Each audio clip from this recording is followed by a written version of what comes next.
Did you know that what you think is what controls your life? That's because your thoughts are what you currently are living. It's the past thoughts that are brought up into the here and now that you are seeing. Your life is a reflection of your unwanted or wanted thoughts of the past that you are living in real-time moments. You're just not aware of it. With your undivided attention, you give your thoughts meaning as your feelings attach themselves to your thoughts. And your thoughts are charged with an electrical energy, a veracity that actually allows your body to feel the feelings that tell your brain that you are really living the feelings out in real time. And this discharges from you and goes out and is dispersed to other people. And be careful, because we reap what we sow. Kind of sounds far-fetched, doesn't it? Maybe it's a little bit too hokey for your common sense. Maybe it's just a little too woo-woo for your belief system. Stick around to the end of this short video as I want to share with you some key components to life that make your life what it is and how you have the power of choice combined with the committed effort, or what we call devotion, to make your life what you want it to be. Your thoughts have power. Your thoughts give life meaning. Hi, my name is Shannon Gilmore and welcome to Positively Spiritual. Did you know that there is actually power in your thoughts? As what you think about, you bring about. You think your way into problems as you can think your way out of problems. You can think your way into healing. You can think your way into deliverance. You can think your way to an abundant life. And it is as easy as committing yourself to the Spirit, the things unseen. What do I mean?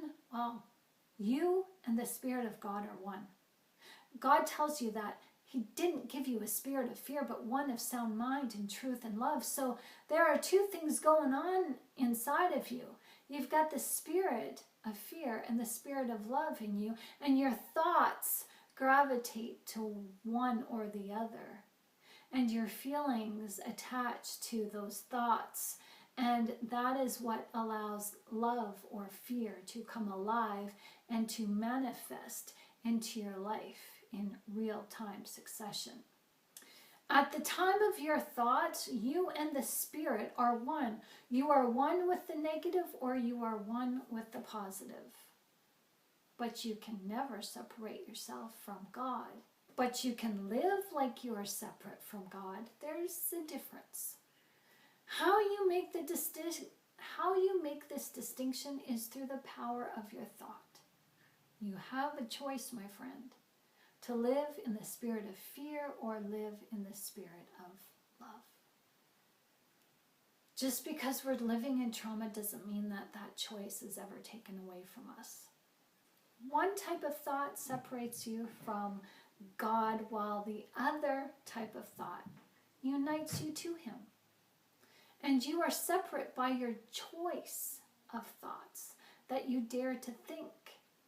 See, the enemy preys upon your ignorance, which you're unaware of. We tend to separate our thoughts from our feelings, yes? And for the most part, they are separate. Not everything we think about comes into our lives, but it's kind of like peanut butter and jelly. Combine these two spreads and they make the perfect sandwich, yes? When we think about something, an event that has happened or has yet to happen, we often ponder what the outcome could be. And based on the imprinting that we've had of our past, we usually think on negative outcomes, the worst case scenarios. And when we ruminate about this too long, our feelings attach themselves to our thoughts. And we feel this a surge of feelings in our body: dread and tension, nausea, panic. At this point, it is then hard to change our thoughts, as our feelings then motivate our thoughts to become greater than what they really are. And we act out our feelings as we cry, we rage, we become jealous, we become fearful, we become terrified and anxious. These unwanted and negative feelings are what we react to, and it causes us trauma. We are trauma bound to our thoughts that cause us trauma, and we don't even realize it. Negative thoughts fuel the trauma that we've already endured, but these negative thoughts cause trauma in their own right. But positive thoughts, well, when we react to those, they bring us joy and peace, and we break out in laughter and song as energy discharges from us through action. And out of the body, this energy flows to become an inspiration for other people. It is true, we reap what we sow in thought. For those of you who are healing of trauma, I want to say that you do have a right to feel wronged, as you do have a right to hurt in your trauma. However, making the harmful events of what happened to you, making them the all-encompassing reality when they are an illusion, is not helping you. It's not serving you. It's self-defeating. This is allowing trauma to control you, and I'm one to speak because I've allowed trauma to control me all my life. We don't know what we don't know, and we can't see what we can't see, so it's okay. Let's be tender with ourselves, okay? But I'm here to tell you that God wins. God wins through you. Trauma doesn't win through you. It can bind you and have you live a life of servitude to fear, but trauma can't win your soul to the dark side. This video will help you to take back your power as I encourage you to watch the series of videos that follow this one, as I'm here to help you understand the power of your thought and the motive behind the negative thought. Please give me your time so I can show you that my content is trustworthy by you staying to the end of these videos, as I promise you will learn something. So let's address our trauma. Trauma is the result of something bad that has happened to us. Past tense. Past tense. Hear this again. Trauma is past tense. When you fall down off that horse, do you get back on it and ride? Well, hopefully you do if you're not hurt. When you fall off your bike, do you get back on and ride? Well, I know you do, unless your bike is broken. But even then, after your bike is fixed, or maybe you broke an arm, after you heal, you get back on and you try again and you ride. And you ride better than you ever did before. Why is it after trauma that we refuse to get back up and grab onto the feelings that we had before we were traumatized? It's because we never realized what we had until it's gone. Many of us don't know of what internally the emotions we had before trauma took over because we were not self-aware. It doesn't really matter though. We can still get back on and ride life and enjoy it in all its glory. Trauma that we hang on to is nothing more than thoughts and feelings, and you can control those. And you can control those, can't you? Oh yes, you can. The thoughts that you think are thoughts of the past, or they're thoughts of the future. Your feelings are what you experience in the moment of now. Feelings are not the feelings of the past or the future. Your feelings are invoked in the here and now in real time. As your feelings bring your thoughts from the past or the future into the present moment, and that's why your brain filters your thoughts as being real, like you're enduring those thoughts right now. Here's a secret. If you control your thoughts, you control your feelings. And if you control your feelings, you can control your life. For example, if you are thinking thoughts of the past or about your future, stop. Stop the feelings of here and now from becoming attached to those thoughts by recognizing your moment of now. Be present in the moment. Trauma is the result of something bad that has happened to you. Trauma is not who you are. Write this down and say this with me. Trauma is not who I am. Trauma is not who I am. I am not my trauma. I am not my trauma. Trauma makes you feel a certain way only because you remember how disempowered you were in that moment. Are you disempowered now? Only if you reflect on the trauma. In this moment, you are not subjected to trauma. You're not enduring it in real time. So what your memories are telling you is false. As your feelings may be real, but your thoughts are lying to your brain, gaslighting you to believe that you're reliving it in the here and now. In this moment, my friend, you are not subjected to trauma. Believe that. In this moment, you are empowered. Believe that. Full stop. Stop telling yourself that you are not. Stop telling yourself that you are worthless. Stop telling yourself that your life has no meaning.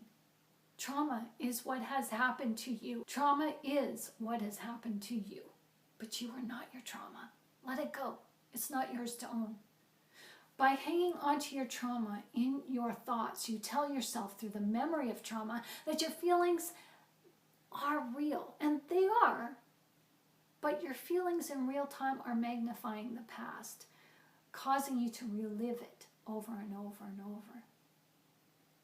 There is nothing, no one more important than you in this moment. You want to challenge me on that? Go for it.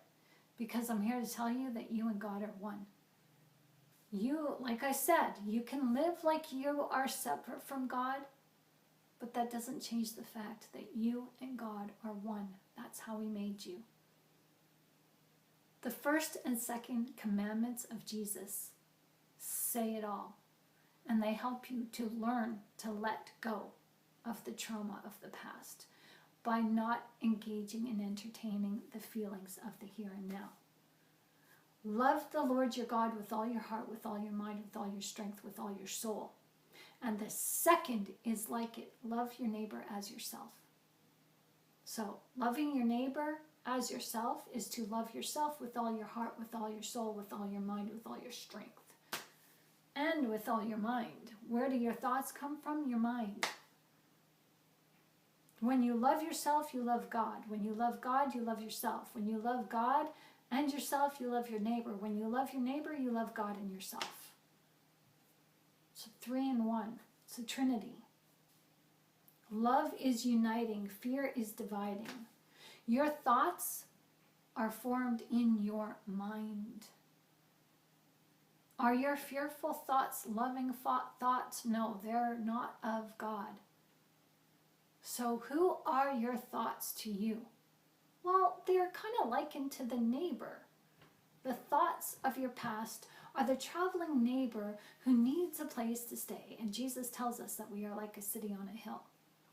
And the lights that shine from our windows help bring our neighbors to us. You invite your neighbor in and you allow your house guest to treat your house as if it is their own. Now, when your neighbor leaves, if your neighbor is negative, it leaves a mess for you to clean up as the thoughts you think leave a wave of emotional clutter left behind. Oh no, what do I do? You love yourself. Only allow loving thoughts as loving house guests. Loving house guests will bring out the love in you so that you can love yourself and them and the memories your thoughts bring. As this is what, when 2 or more come together in agreement in love, their God is. Oh, loving yourself is protecting. As as you do not allow any intrusive thoughts of a negative kind across the threshold of your mind. Those intrusive negative thoughts are like the thief that comes in and attacks the man who is unarmed. We'll discuss that in another video. You and God are one. Learn what God says and thinks about you. Because what he says and thinks about you, he also says and thinks about himself. You and God are one. Say that with me. I and God are one. Let God be your permanent house guest. He resides here in your heart. And let his thoughts become your thoughts. That's how your house serves the Lord. And the pain of trauma are appropriately dealt with. They are the neighbor who stands outside the gates of heaven and gnashes their teeth. Stop looking out that window to see those enemies at the gates gnashing their teeth. Stop having sympathy for the enemy. Stop having sympathy for someone who does you wrong. Not every neighbor can be trusted. Yes, you are to love your neighbor as yourself. But does that mean that you embrace everyone? No. You love someone enough to keep them away from you because you know that your presence will cause them to be a stumbling block, as your presence is in the glory of God. And your negative neighbor serves negativity, and your presence will cause them to sin because they hate you because Jesus is in you. So let this video sink in, and I will elaborate more on this later. Toodles.